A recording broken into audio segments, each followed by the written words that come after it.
I'm yelling, I'm sorry. So, is anyone here for public comment? Yes. And so there's this public comment portion of the meeting, and then also, if you want to speak about a certain agenda item that's on here, you can also speak at that time. Where do we get an agenda? Right there. Right there on the chair. And if you want to speak now during the public comment section, if you could just give Karen your name. We can take their time.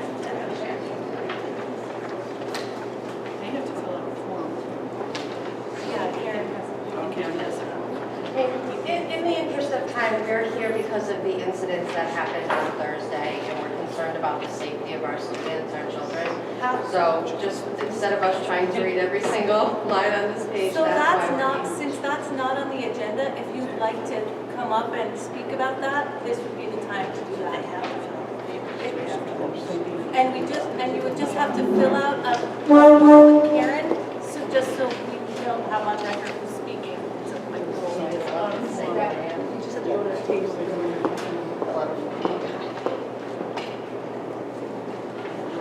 Okay, so we'll get right back to that. We're just going to take care of some old business, and then we'll come back to that once the filled out those forms.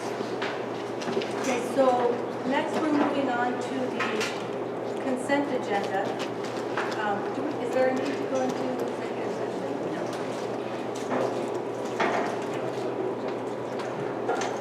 I think Bill's also. Okay. So we'll move on to the consent agenda. That's everything listed with an asterisk on the agenda, are considered to be routine by the school committee and will be enacted by one motion. So I move we agree on the consent agenda. Second. all in favor? For discussion, I'm sorry. Yeah. All in favor? All opposed? I make a motion to seal the executive session minutes of March 12, 2018. Second. All in favor? Excuse me, because the sound system is not working, could you all speak up so we can hear you? Absolutely. We're just basically approving minutes. And also the And personnel. personnel appointments, recommendations. So I think that there might be something further on that. I know, If it doesn't have an asterisk, you're not, yes. we're only doing the things right now that have an asterisk. So we're approving old minutes, and then we're also approving the personnel recommendations, and I know Mario would also like to speak on that one. Thank you, Eric. Yeah, thank you. I might blow you guys up. Can you hear it? Good. It's fine. So it is my honor and privilege. The school committee just appointed our new school business official, Raquel Pellerin.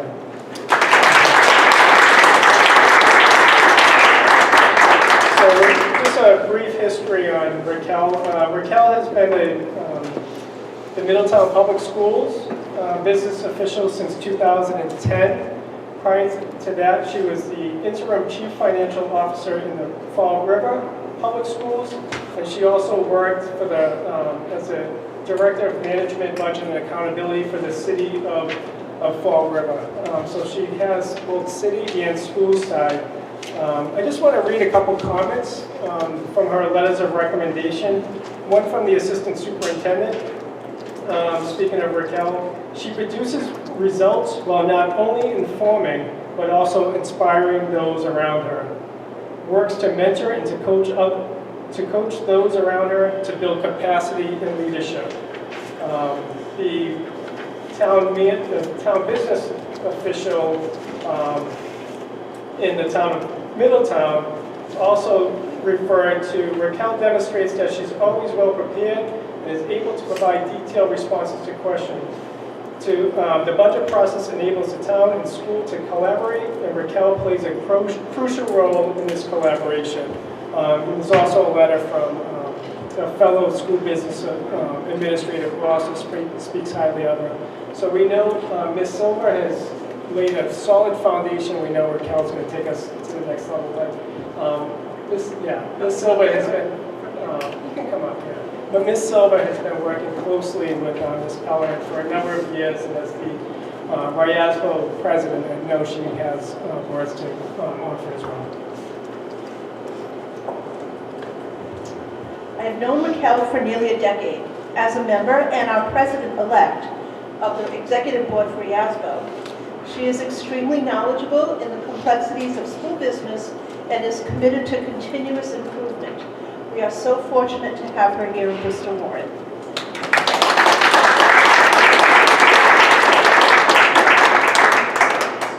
Welcome aboard. Congratulations. And the April, So we're looking at May 1st. May 1st. Good, it's about the time that we really have to slash it down. So we can move on to public comment now, if anyone would like to make one.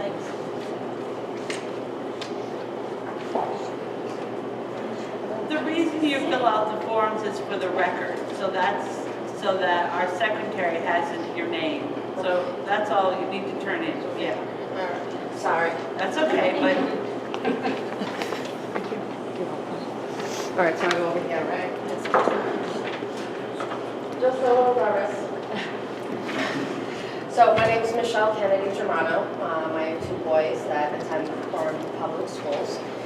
And I am here because I'm really concerned with how the events of last Thursday were handled. I have emailed directly with Superintendent Andre back and forth a couple of times.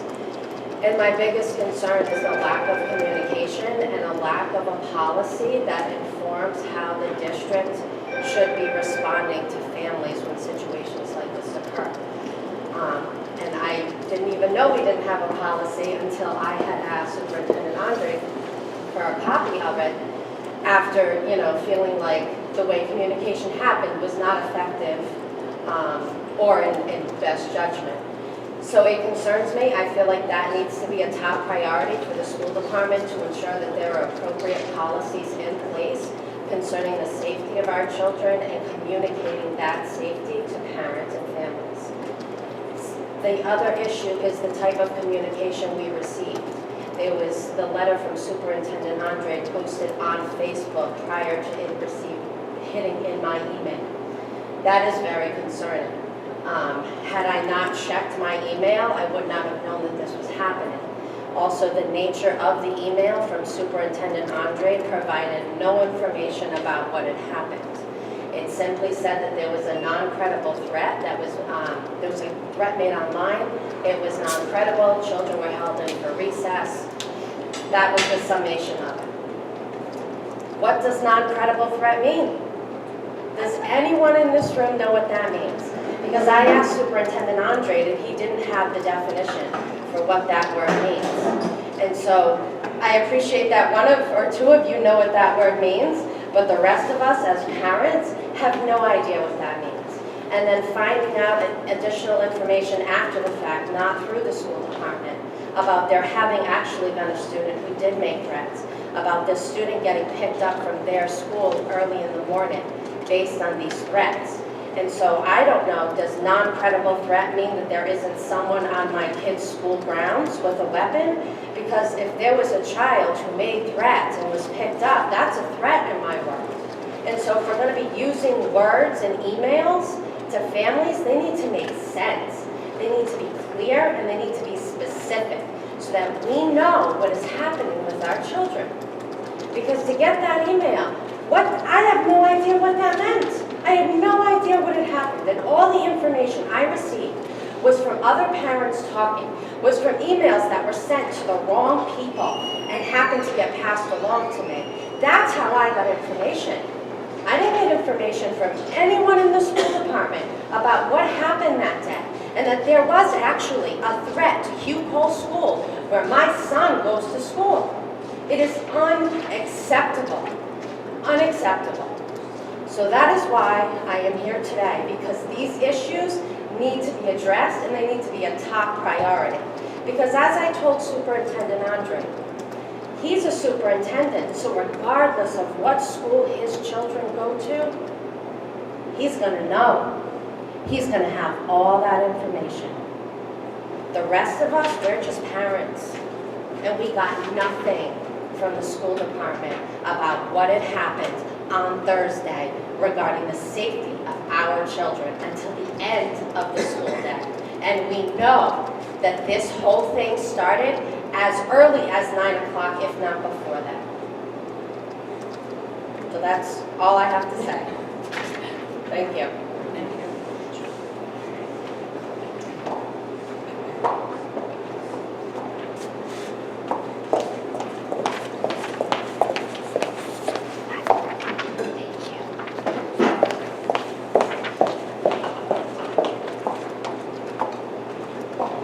Good evening, everyone. To piggyback on what Michelle said, my name is Janet Mulaney. I also have two little ones that go to Hugh Pool. My kids are 5 and 7, so they're kindergarten and second grade. And I couldn't agree with her more. The email that went out, I'm sitting at my desk at work and I'm getting messages from other parents. Did you see this email? Did you see this email? I'm all the way in Lincoln. I don't know what non-credible threat means. Where are my kids? Because at this point, I think they're on the bus. Are they on the bus? When did they get home? I'm calling my husband. I share a cube with someone who actually also lives down here in East Bay, who is friends with a police officer. I said, call him now. Find out where these kids are now. I want my kids. Luckily, he said they're fine. Relax. Non-credible threat. We have him. I was able to get a little bit more information than everybody else. But to find out that this child was picked up and brought to the station, to me is a credible threat. The fact that from what I understand, and I don't know how accurate this is, I'm getting it pretty close to firsthand coming from law enforcement, this child's father has weapons. There were actual weapons that could have been used. I am not okay with sending my two little ones, my heart walking outside of my body, when I'm 45 minutes away, and then to hear there's no policy for anything like this to happen. We're that community, we're that small town where everyone knows everyone, and I love it here. You leave your doors unlocked, you play in the front yard. But we're exactly the small town that winds up on CNN because we weren't ready for something like this. And that's not acceptable. This has to be top priority. Our babies have to be our top priority. And I appreciate you being candid with us and being honest. I know we emailed a lot. And I appreciate you replying because the principal definitely did not reply, not once. I didn't get anything when I called on Friday to inform why my kids weren't going to school. Not because I didn't think they'd be safe, because I knew there was going to be an officer that day. But more of, I needed for me to know my babies were safe and in my home. I needed a day to process what on earth just happened. So, in summation, just we need a policy. We need to do better. We need something done, and I implore you to do that for our kids. Thank you. Thank you.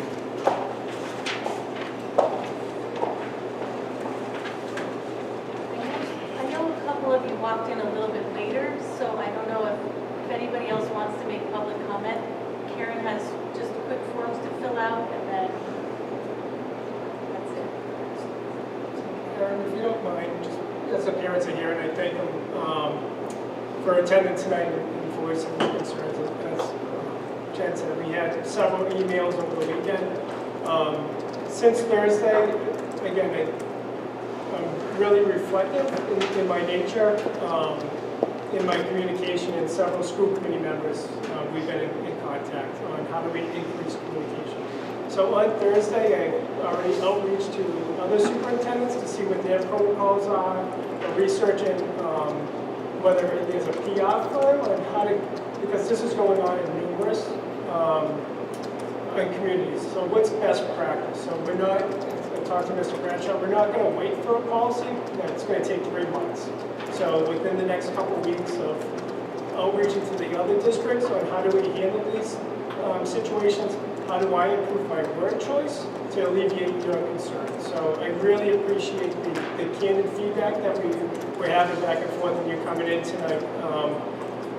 You know, it's hard, it's hard to have blind trust in me, but it's only through my actions and my improvement that you feel safe in our system. So let my actions speak for my words going forward, and we are trying to improve their communication, because there are unfortunately too many comments made on social media, and things happen too quickly, and we rush to get things out there, and that might be inaccurate or cause, or not a full in nature. So I deeply apologize for my lack of clarity in that email in the communication. So that's 100% on me.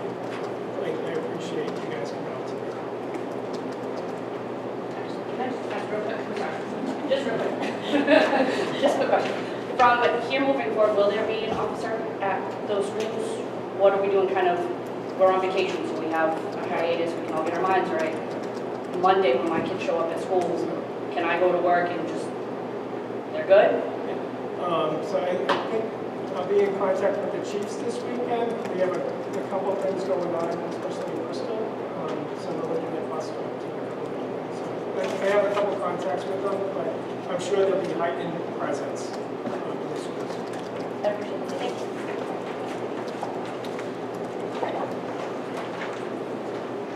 Thank you so much. Appreciate you coming out and speaking with us. Thank you.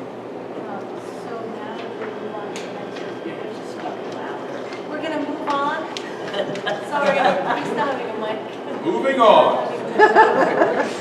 We're not, I should say that during public comment, because the topic is not on the agenda, we're not allowed to have a conversation with you about it, which is tough. But that is the way it is, so that's why I'm moving on, just so that it doesn't seem abrupt. Will it be on a future agenda, so there can be a conversation back and forth? Well, I think at this point, we're trying to figure out where to put it, whether it's at the policy level or at the full committee level, but we will. And I know I'll post it, and More than likely, the policy subcommittee at a workshop, so we can have ongoing discussions there. And will the dates and times of that be It's set usually, now? they're usually the first Monday of the month. The policy subcommittee is the first Monday of the month. That's 6 o'clock. 6 o'clock. Very And I'll- very casual, anybody can talk, anybody can ask all of our questions.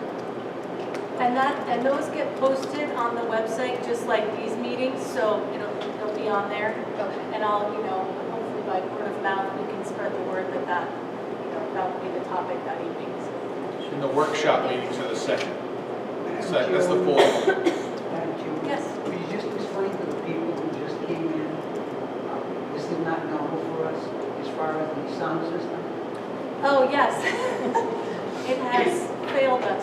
So so we're going to be looking into getting a new sound system or repairing, or I'm not exactly sure, just sort of walking We're getting into a new mics one. tonight. Getting a new one. Getting a new one. They've been on and off for a long time, and so this night they have just, when I'm filling in his chair, they have just entirely. I have one question. My name is Linda Vermichetis. I have a granddaughter at the high school.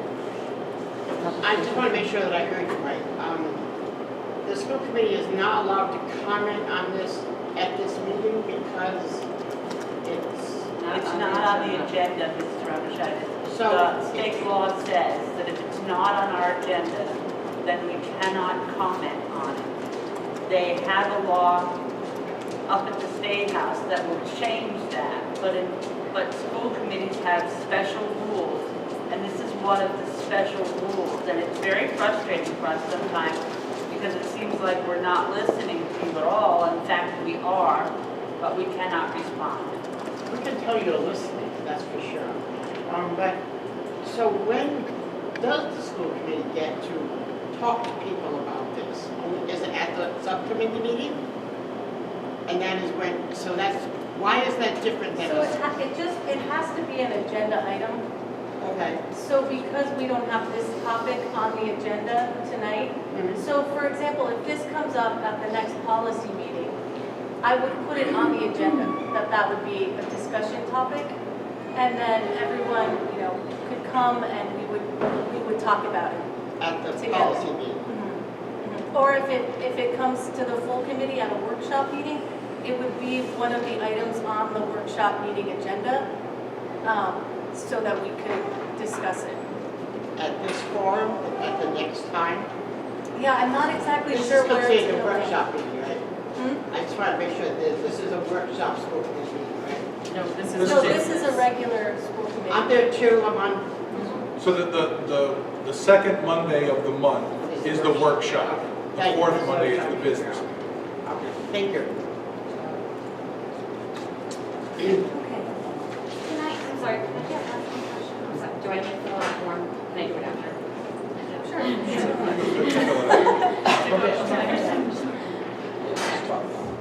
don't know if I'm tall enough for this. It's not working. We can hear you. Hi, okay. My name's Jennifer Kerr, and going along with the policies for what happened on Thursday, I just had a question, is, do we have policies for, let's say, early release? Because when we had that storm, I ended up standing outside waiting for my daughter, who's a walker, for over an hour and a half, waiting in a line. So I know absolutely with what happened on Thursday, there needs to be a policy in place for that as well. But I'm just wondering, across the board, it seems like there's just a lot of chaos when things come up with Hugo. And that's my concern. The storm, it was mayhem. Like I said, I was outside for over an hour and a half waiting for my daughter in that rain, in the wind, and there were a lot of parents that were out there. My other two boys sat in a car that long because I had to pick them up at daycare first. And now I'm standing outside with my two boys in the car for an hour and a half because I couldn't get into the school to get my daughter because of communication that had come out. There were a number of different phone calls. One, you can come pick up your kids. Another one, buses will be there. Then another one to reiterate everything. It was just mass confusion, which causes me to have anxiety and a lot of concern where something as drastic as what's been going on around the country and what happened on Thursday happens, it makes me nervous. So I just, across the board, I was just wondering about policies. So making sure that the teachers are aware of what's going on. On Thursday, my daughter had a sub, so that there was a lot of confusion with that as well. So Jennifer, if you wouldn't mind, would you fill out a form so we have that on record? And then I will certainly, as policy chair, follow up with you on that, if that's okay? yeah, absolutely. Thank you. I would just want to add for everybody that's out there, when you have any general questions about the school committee, and all of our contact information is available, and I'll speak for myself, because I think I can speak for all of us, that we're accessible. Give us a call or send us an email, just like you did with Dr. Randy with respect to Thursday, and we'll be responsive to you. I know I will, I think everybody will. I think everybody is committed to that up here, so you don't necessarily have to wait until we have a meeting to speak with us individually.